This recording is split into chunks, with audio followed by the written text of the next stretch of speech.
예수께서 십자가에서 6시간 동안 매달려 계셨습니다. 3시에서 9시니까 지금 시간으로 하면 오전 9시에서 오후 3시까지입니다. 근데 정오가 됐을 때, 난 12시가 됐을 때 3시간 동안 하늘이 깜깜했습니다. 가장 햇빛이 내려져서 화나야 될 시간이 햇빛이 없어지고 칠흑 같은 어둠으로 바뀌었습니다. 예수님의 십자가의 그 죽음에 대해서 천지 만물이 반응한 것입니다. 근데 예수님이 이제 많은 고난을 겪으셨는데 마지막 오후 3시에 숨이 끊어지실 때 무슨 힘이 있겠습니까? 그 이전에 밤이 맞도록 신문 당하시고, 그 다음에 채찍 맞으시고, 가시면류관 쓰시고, 침뱉음 당하시고, 주먹으로 맞으시고, 희롱 당하시고, 또 6시간 동안 십자가에서 매달려 있었기 때문에 기운이 하나도 없을 것입니다. 그런데 갑자기 엘리 엘리 라마 사박다니 하고 외치셨습니다. 이 아람어인데요, 예수님 당시는 아람어를 썼습니다. 그 지역 사람들이 나의 하나님 어찌하여 나를 버리셨나이까. 뜻 그대로 왜 나를 버리십니까? 나는 버림받았습니다. 왜 버리십니까? 이 이야기입니다. 이 예수님의 외침을 계속 생각하면서 이 소리를 내실 때 예수님의 마음이 어땠을까를 생각을 해봤습니다. 예수님이 진짜 버림당했다고 생각하셨으니까 이렇게 말씀하신 겁니다. 그러면 내가 이제 끝이구나, 난 죽고 끝났구나, 이렇게 삶을 포기하셨는가? 그건 아니죠. 그가 제자들에게 항상 말씀하셨습니다. 나는 이곳에 오래 머무르지 않는다. 나는 고난을 당하고 죽을 것이다. 하지만 나는 다시 부활해서 하늘나라 갈 것이고, 그곳에서 너희들이 거할 초소를 준비할 것이다. 그 초소가 다 준비되면 너희를 데리고 오겠다. 자기 자신의 죽음에 대해서, 부활에 대해서 계속 말씀을 하셨습니다. 겟세마네 동산에서 기도하실 때에도 자기를 죽음에서 능히 구원하실 이에게 심한 통곡과 눈물로 간구와 소원을 올렸다고 히브리서 기자는 설명하고 있습니다. 예수님은 자기가 지금 죽지만은 다시 산다는 것을 아셨습니다. 육체를 입고 아버지 품을 떠나 이 땅에 오실 때부터 알았습니다. 모르는 게 아닙니다. 하지만 너무 고난이 심하고, 무엇보다 육체적인 고통보다 더 심한 것은 아버지와의 관계가 끊어지는 것이 너무 괴로웠습니다. 그러니까 나의 하나님 어찌하여 나를 버리셨습니까? 왜 나를 버리십니까? 이 외침 속에는 뭐가 있냐? 뭐 때문에 이렇게 고통스럽게 기운 없는 분이 숨쉬기도 어려운데 있는 힘을 다해서 마지막에 이렇게 외치셨는가? 그것은 때려서 아프고, 창에 찔러서 아프고, 피가 쏟아져서 아프고, 십자가에 6시간 동안 매달려서 아픈 것이 아니라 하나님과의 관계가 끊어지는 것이 가장 큰 아픔이요 고통이었습니다. 그래서 이 외침 속에는 하나님과의 관계가 끊어지는 슬픔이 있는 것입니다. 안타까움이 있는 것입니다. 그 어떤 고통과 아픔보다 비교할 수 없을 정도로 아들이신 예수님은 아버지와의 관계 끊어지는 것이 가장 고통스러웠습니다. 그러면 아버지 입장에서는 아들을 이 세상에 보내서 그렇게까지 고난받게 하시고 핍박을 받게 하시고 죽임을 당하게 하셨는데, 그게 아버지의 뜻인데, 아들은 아버지를 사랑해서 그 뜻을 지금 이루어가는데 그 아버지의 마음은 편했겠습니까? 이렇게 비참하게 죽어가는 아들을 보고 그 음성을, 그 외침을 들었을 아버지 하나님의 마음은 어땠을까요? 저는 이것을 계속 생각나게 하나님이 하셨습니다. 우리가 보통 하나님 내 마음을 알아주세요, 내 마음을 위로해 주세요, 내 어려움을 아뢰면서 도와달라고 주로 간구를 합니다. 누군가를 도와주세요, 이 문제를 해결해 주세요, 이렇게 간구를 하죠. 소원을 빌고.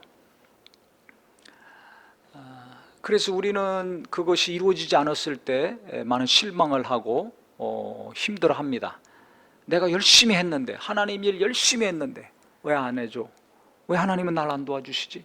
내가 헌금도 열심히 했는데 왜 경제적으로 내가 쪼달려야 되지? 헌금 안 하는 사람도 저렇게 잘 사는데, 아니 내가 기도 열심히 했는데 왜 이 문제가 해결이 안 되지?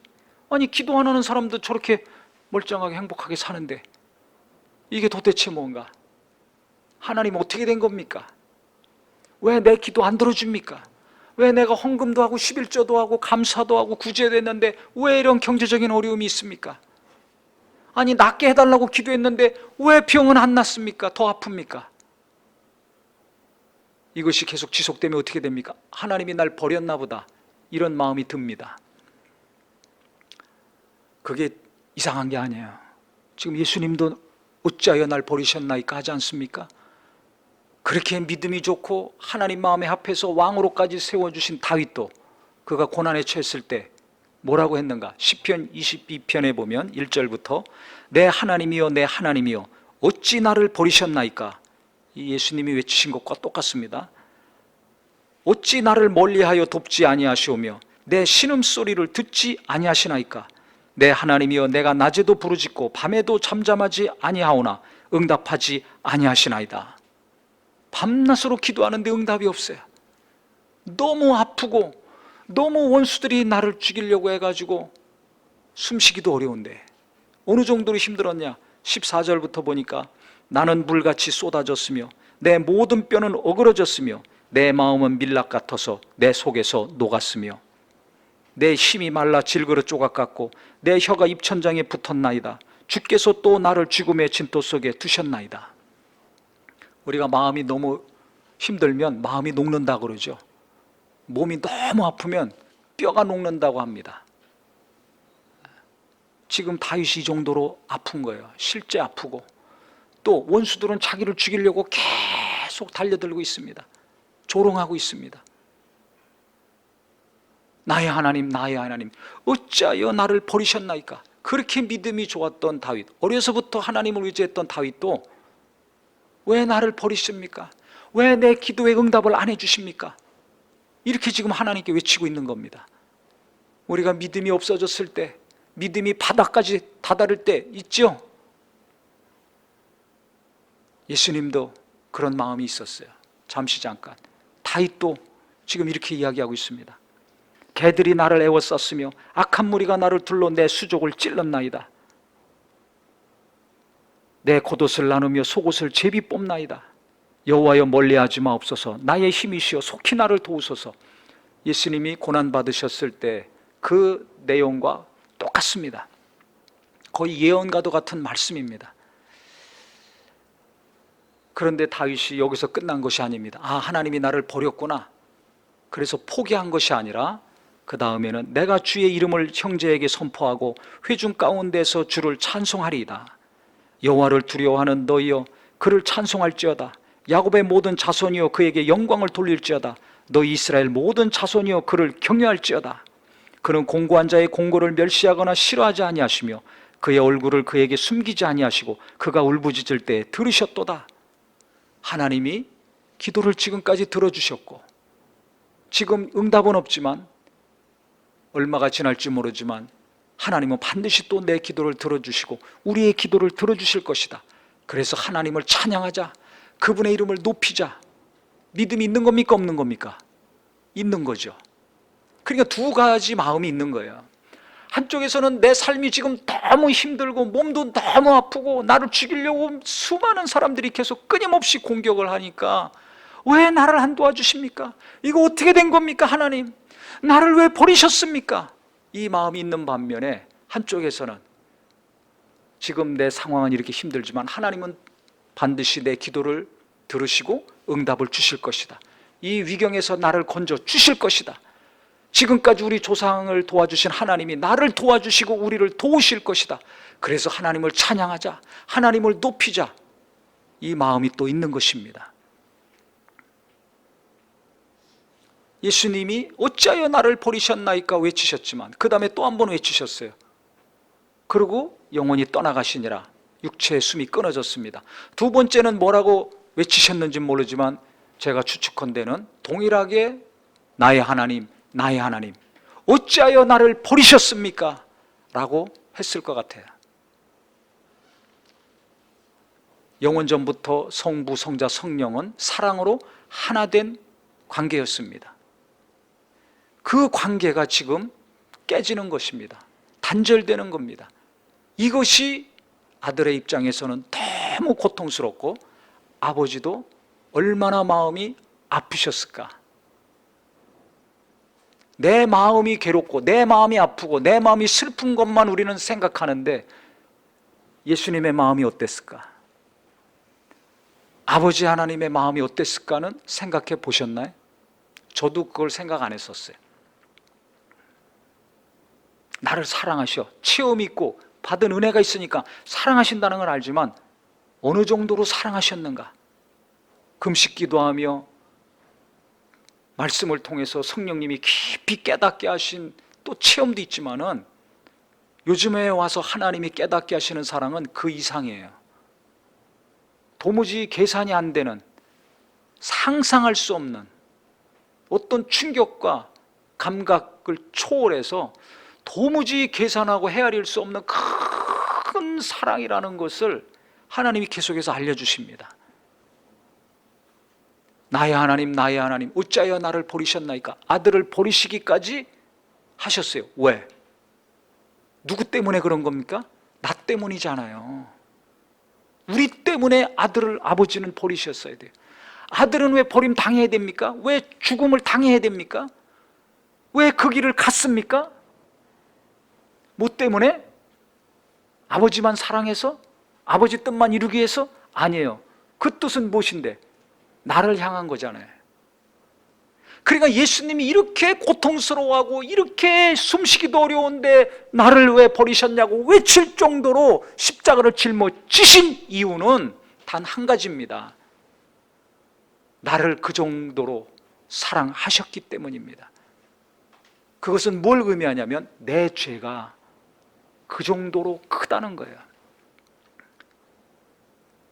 권력 있는 사람들은 서로 밀어주고 덮어주고 죄값 안 치르고들 삽니다. 그런데 하나님은 가장 힘 있는 분이지만 의로우신 분이셔서 죄를 덮어줄 수가 없어요. 누군가 죄값을 치러야 그 사람의 죄가 해결이 됩니다. 공의를 외치는 사람들, 의로운 것 같지만 불의를 저지르고 부패하는 거 역사가 증명하지 않습니까? 그것 때문에 실망하는 거 아닙니까? 하나님은 의로우신 분이기 때문에 공의롭게 행하십니다. 아무리 권력이 있는 하나님이시고 천지만물을 만드신 하나님이시라 할지라도 죄는 그냥 건너뛸 수가 없어요. 죄값은 치러야 됩니다. 공의로우신 분이기 때문에 법대로 해야 됩니다. 우리를 죄에서 건져주셔야 되는데, 나를 죄에서 살려주셔야 되는데 어떻게 되는가? 아들을 죽여야 되는 거예요. 아들도 아버지의 관계가 끊어지는 한이 있더라도 그 길을 가셔야 됩니다. 그러니까 이 외침이 계속 제 귓가에 들려올 때 저는 뭘 깨닫고 느끼냐면 내 죄가 얼마나 큰가, 그게 자꾸 깨달아집니다. 얼마나 내 죄가 크기에, 얼마나 이 죄가 무겁기에 예수님이 나의 하나님, 나의 하나님, 어찌하여 나를 버리셨나이까? 라고 외칩니까? 얼마나 내 죄가 크기에, 얼마나 우리 죄가 크기에 아들을 죽이시기까지 합니까? 이 길밖에는 없거든요. 다른 방법이 없습니다. 하지만 그 길을 가셨고 그 방법을 사용하셨습니다. 왜? 그만큼 나를 살려주시려고, 타락하기 이전에 하나님과의 관계를 회복시켜 주시려고 아버지는 아들을 십자가에 내주신 것이고, 우리를 향한, 죄를 향한 분노와 진노를 아들이 다 담당하게 하셨고, 아들은 그 진노와 저주를 받으시고, 아버지와의 관계가 끊어지는 한이 있더라도, 이 심한 고통과 아픔이 있다 할지라도 그 길을 가셨습니다. 하나님 아버지도 나를 그만큼 사랑하셨다는 증거요, 예수님도 나를 사랑하시고 우리를 사랑하셨다는 확실한 증거입니다. 그래서 로마서 5장 8절에 우리가 아직 죄인 돼 있을 때 그리스도께서 우리를 위하여 죽으심으로 하나님께서 우리를 향한, 나를 향한 하나님의 사랑을 확증하셨느니라, 확실히 증명하셨다는 것입니다. 이것이 성령으로 깨달아지고 체험이 되고 믿음이 되는 귀한 심령이 되기를 예수 이름으로 축원합니다. 제가 어떤 부부를 봤는데요, 나이가 많습니다. 거의 할머니 할아버지죠. 70이 넘었으니까. 근데 이분들이 살다가 너무 살기 힘들어서 이혼을 했어요. 이혼을 해서 이제 한 10몇 년 만에 만났습니다. 만나가지고 이제 얘기하는 거를 들었는데, 그 아내 되시는 분이 결혼해서 첫날, 신혼 첫날 밤부터 가슴에 맺혔던 걸 얘기하는 거예요. 그동안 얘기 안 하다가.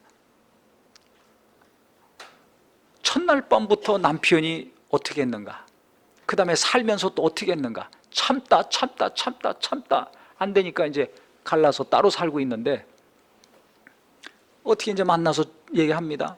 근데 그 아내 되는 분이 자기 섭섭했던 거, 신혼 첫날부터 시작해서 살면서 섭섭했던 거를 하나 둘씩 얘기를 하는 거예요. 그러니까 남편이 듣더니 끄떡끄떡합니다. 공감을 하는 거예요.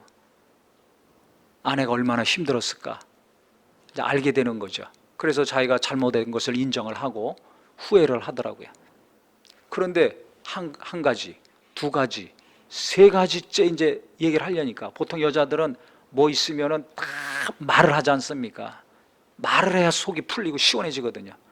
근데 남자들은 그거 다 들어줄 힘이 없어요. 태어나기를 그렇게 태어났습니다. 여자들은 다 말해야 정리가 되고 속이 평안해지고 시원해지게 태어났고, 남자들은 계속 그런 부담되고 어려운 얘기를 오래 못 들어요. 그러니까 갑자기 전화하고 화제를 딴 걸로 돌리고 뭐 바람 쐬러 나가려고 그러고, 수십 년, 40년, 50년 지나서야 아내의 마음을 조금 이해하고 공감하는 거예요. 근데 세 번, 네 번째 이야기는 들어줄 수가 없어요. 그렇게 오래 살고 그 다음에 떨어져서 정리가 되고 만나가지고 대화를 하는데도 몇 마디 한 다음에는 대화하기 어려워요. 우리도 똑같지 않습니까? 제가 그걸 보면서 남자들이 어떻구나, 여자들이 어떻구나 이해가 되면서 깨닫는 것은, 내가 내 아내의 마음을 얼마나 알아주고 있는가. 가족들의 마음을 우리가 잘 아는 것 같지만 모르는 게 많습니다. 그래서 가족 간에도 섭섭하고 한 것들이 있는 거예요. 마음이 상하는 것도 있고. 마음을 안다면, 부부간에, 부모 자식 간에, 형제 간에 상대방의 마음을 우리가 헤아린다면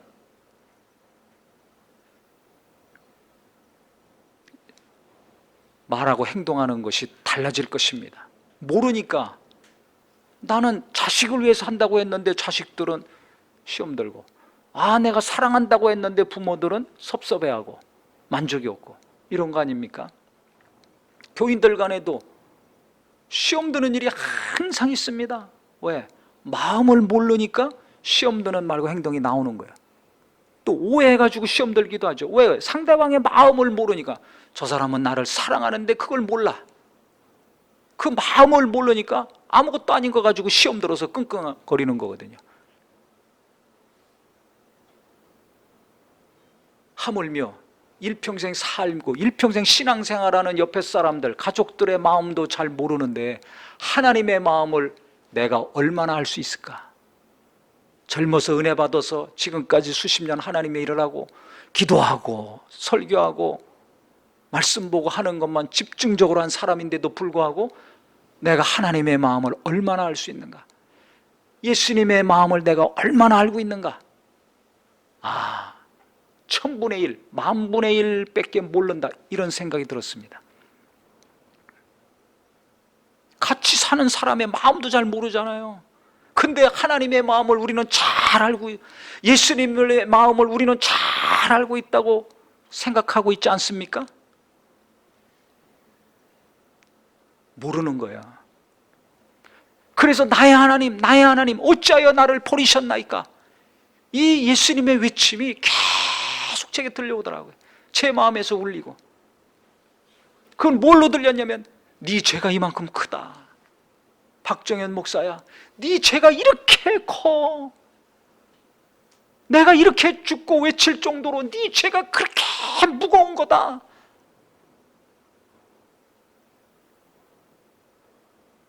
저의 죄만 큽니까? 우리의 모든 죄, 이 땅에 있는 모든 사람들의 죄가 그만큼 크고 무겁기 때문에 예수님이 그렇게 고난을 당하시고 마지막 순간에 숨쉬기도 어려운 분이 이렇게 외칠 수밖에 없었던 겁니다. 그건 그만큼 나를 사랑하셨다는 거죠. 사랑하니까 대신 짊어진 겁니다. 사랑하니까 아들을 죽는 데 내어 주신 것입니다. 우리가 사랑받기를 얼마나 원합니까? 다 내 마음을 알아주기 원하고 위로받기 원하고 사랑받기 원하잖아요. 누구나 다 사랑받기 원합니다.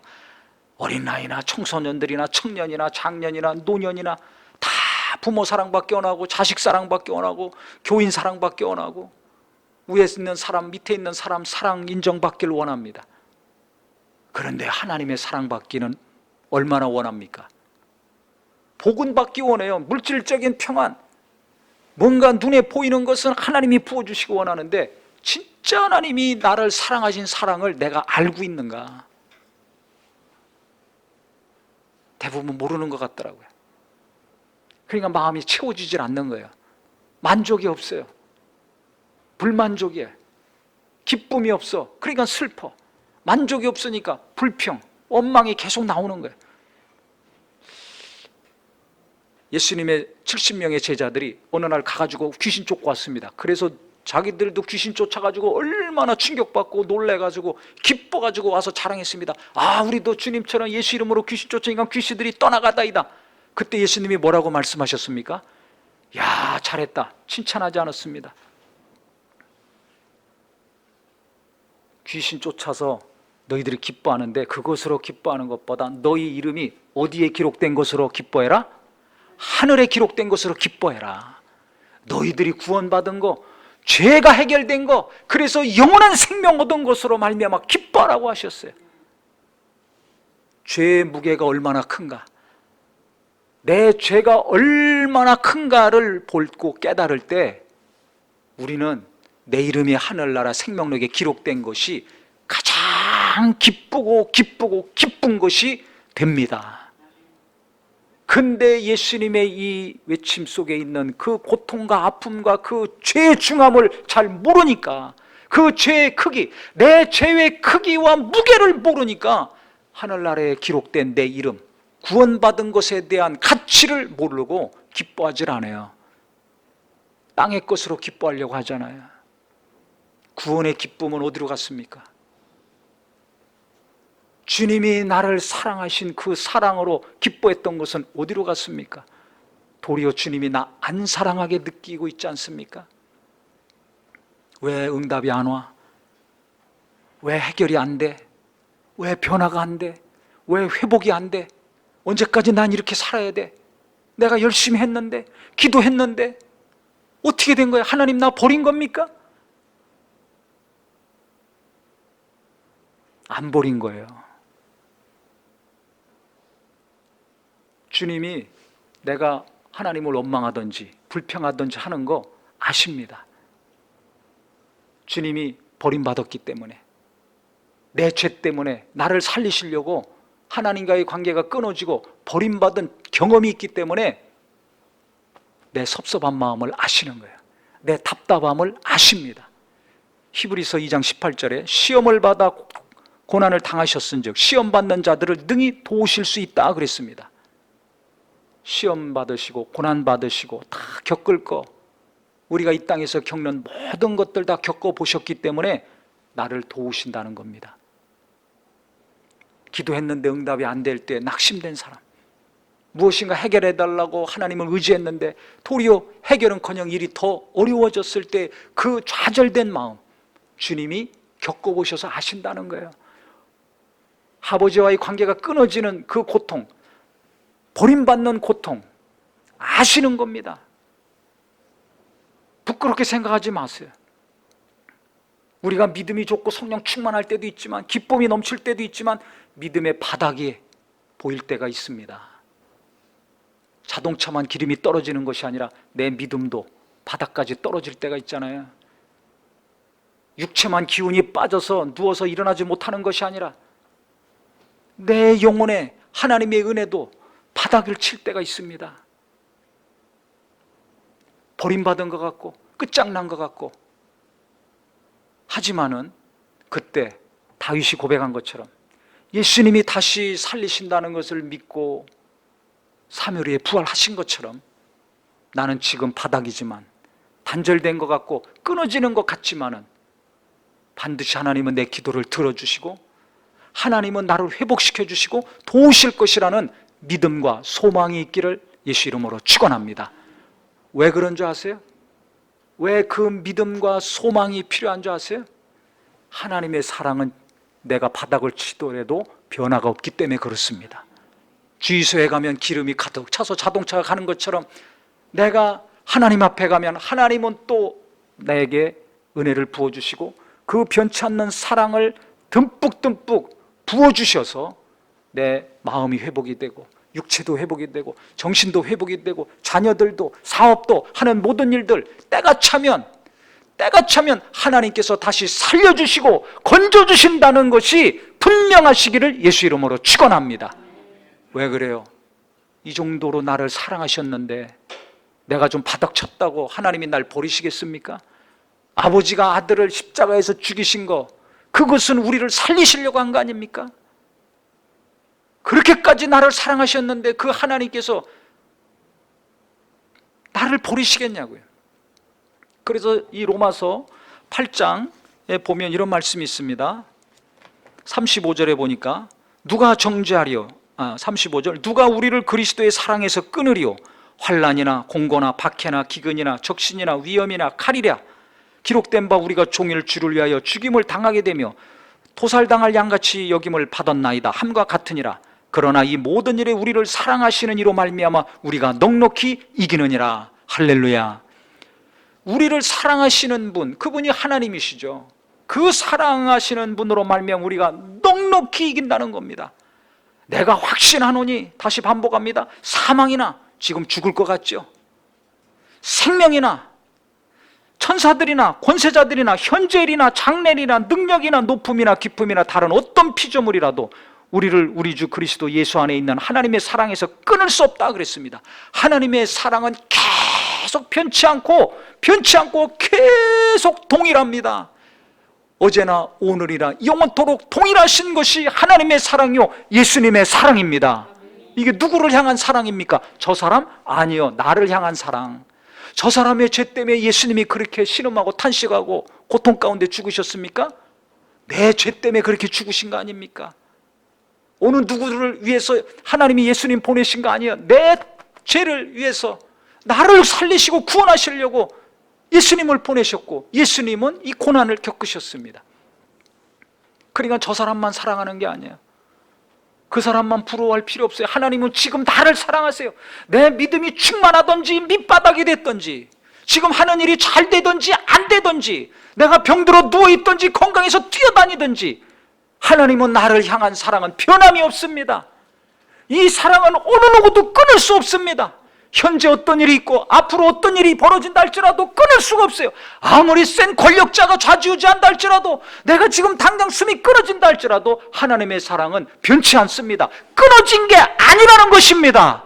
근데 나는 끊어지게 느끼고 있는 거예요. 왜? 당장 괴롭고 고통스러우니까. 그건 내가 느끼고 내가 생각하는 것이지 하나님은 절대 끊어지지 않습니다. 하나님은 끊는 분이 아니에요. 그래서 상한 갈대를 꺾지 아니하시고 꺼져가는 등불 끄지 아니하신다고 성경은 말하고 있지 않습니까? 이렇게까지 나를 사랑하신 분이, 이렇게까지 희생하시고 아들을 내어주신 분이, 우리 안에 계신 성령이 시기 하실 정도로 하나님이 우리를 사랑한다고 야고보서 4장 5절에 말씀하고 있지 않습니까? 성령이 시기하실 정도로, 성부, 성자, 성령은 사랑의 관계인데 그 성령이 시기하실 정도로 하나님은 나를 사랑하고 있다는 겁니다. 예수님이 나를 사랑하고 있다는 겁니다. 할렐루야. 이 얼마나 감격스러운 말씀입니까? 그래서 복음입니다. 그래서 복된 소식입니다. 구원받은 것이 가장 큰 복이요, 죄사함 받은 것이 가장 감사한 것이요, 정말 내 이름이 하늘에 기록된 것이 가장 기쁨의 것이 되기를 예수 이름으로 축원합니다. 구원받은 거 감사하지 않잖아요. 하늘나라 갈 수 있는 길이 열려서 그 길에 내가 들어선 거 기뻐하지 않잖아요. 왜 그래요? 마음이 다른 데가 있으니까. 이 놀라운 사랑을 알았는데도 불구하고 우리의 마음은 하나님께로 향하지 않고 다른 데로 가 있는 거예요. 그것을 더 사랑합니다. 사랑하는 게 뭐예요? 마음이 가는 거 아닙니까? 관심이 가는 거 아닙니까? 신경 쓰는 거 아닙니까? 내 마음은 지금 어디에 항상 있습니까? 나는 어디에 신경을 많이 씁니까? 무엇이 나를 자꾸 잠 못 자게 합니까? 다른 데로 향하고 있는 내 마음과 생각을 하나님께로 돌이키는 저와 우리 모두가 되기를 예수 이름으로 축원합니다. 그런다면 어떻게 돼요? 하나님이 변치 않고 나를 계속 사랑하신다는 것을 갈수록 깊이 깨닫고 체험할 수 있습니다. 저는 제가 처음에 은혜 받고 거듭났을 때 밤새 눈물 콧물 흘리고 회개하고 은혜를 받았습니다. 그 다음에 1년 후에 금식하면서 로마서 5장 8절의 말씀으로 또 큰 은혜와 깊은 하나님의 사랑을 체험했습니다. 그 다음에도 살면서 일하면서 하나님이 정말 죽을 위기에서 몇 번이고 건져주셨어요. 그때마다 하나님이 손을 뻗쳐주시고 붙들어 주셨어요. 진짜 꺼져가는 등불 같았는데 끄지 않으시고, 상한 갈대 같은데 꺾지 않으시고 붙들어 주셨습니다. 그러니까 지금 이렇게 말씀을 전하고 하나님 일도 할 수 있는 겁니다. 그런데 요새 와서 하나님이 깨닫게 하시고 체험케 하시는 것은 지금까지 제가 경험했던 은혜와 사랑보다 더 깊이 알게 해주고 있어요. 너무 고맙고 감사하죠. 뭘 통해서? 마음의 답답함과 아픔을 통해서 깨닫게 해주시는 거예요. 뭐 일이 잘 돼가지고가 아니라, 사회적 거리두기가 올라가니까 모이기 어렵잖아요. 조금 모이다가 또 집에서 하는 분들이 더 많아지지 않습니까? 뭐가 좋아요? 만날 수가 없는데, 모일 수가 없는데, 함께 예배할 수가 없는데 뭐가 기쁘고 좋을 게 있습니까? 사회적 거리두기가 올라가서 성도들이 교회 모이기 어렵다는 뉴스를 보는 순간에, 그 기사를 보는 순간에 가슴이 막히고 숨이 막히고 너무너무 아주 힘들더라고요. 우리 성도님들은 어떻게 생각하셨는지 모르지만 이루 말할 수 없는 답답함과 고통과 아픔이 있습니다. 보지 못하는 것, 함께하지 못하는 것.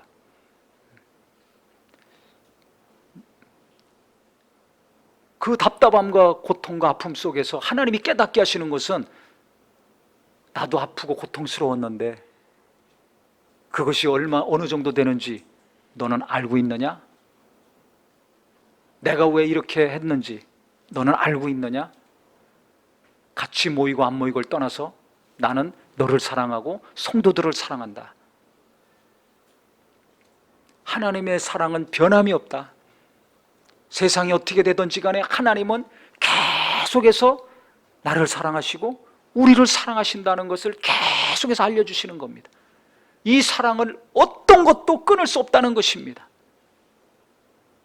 그래서 예수님의 이 외침, 나의 하나님 나의 하나님 어찌하여 나를 버리셨나이까, 이 외침 소리가 계속 들리면서 정말 구원받은 것이 얼마나 감사한가, 예수를 알게 된 것이 얼마나 감사한가.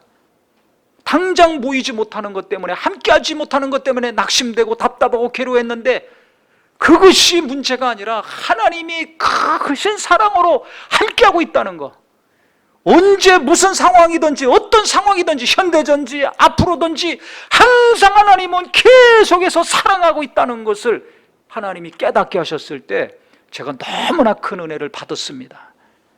그래서 우리 성도님들도 내가 하는 일이 기도한 대로 이루어지든지 아니면 기도한 것과 거꾸로 돌아가든지 관계없이 하나님은 나를 사랑하셔.